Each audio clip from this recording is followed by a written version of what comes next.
এটা Tripura state government এবং প্রশাসনের ফেলিয়ার যে আজকে 3 জন সিটিং এমপি, একজন মিনিস্টার, একজন এক্স এমপি, একটা পার্টি ডেলিগেশনকে যারা নিজেদের অফিস ভাঙা হয়েছে বলে ভিজিট করতে এসছে। একটা 5-6 জনের ডেলিগেশন, তাদের পার্টি অফিস ভাঙা হয়েছে বলে আপনাদের পশ্চিমবঙ্গে তো আপনারা 365 দিন ডেলিগেশন পাঠাচ্ছেন। আপনাদের ক্যাবিনেট মিনিস্টার থেকে শুরু করে ইউনিয়ন মিনিস্টার থেকে শুরু করে আপনাদের এমপি এমএলএ কেউ বাদ নেই এবং গভর্নমেন্ট প্রতিনিয়ত তারা যাচ্ছে, গভর্নমেন্ট থেকে তাদেরকে প্রোটোকল দেওয়া হচ্ছে, প্রোটেকশন দেওয়া হচ্ছে। আপনাদের এত কিসের ভয়?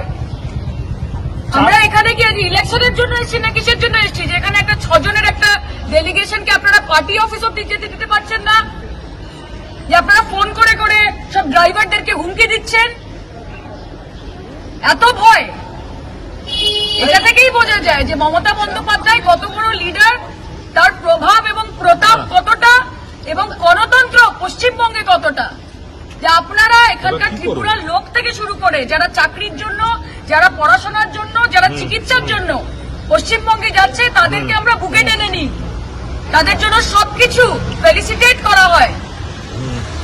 কিন্তু এখানে জনপ্রতিনিধিরা আনফরচুনেটলি, এটা ত্রিপুরা সরকার, বিজেপির ডবল ইঞ্জিন সরকার, ভারতীয় জনতা পার্টির ডাবল ইঞ্জিন সরকারের ব্যর্থতা যে আজকে এই পরিস্থিতির মধ্যে আমাদেরকে এয়ারপোর্টের বাইরে ধর্ণা দিতে হচ্ছে।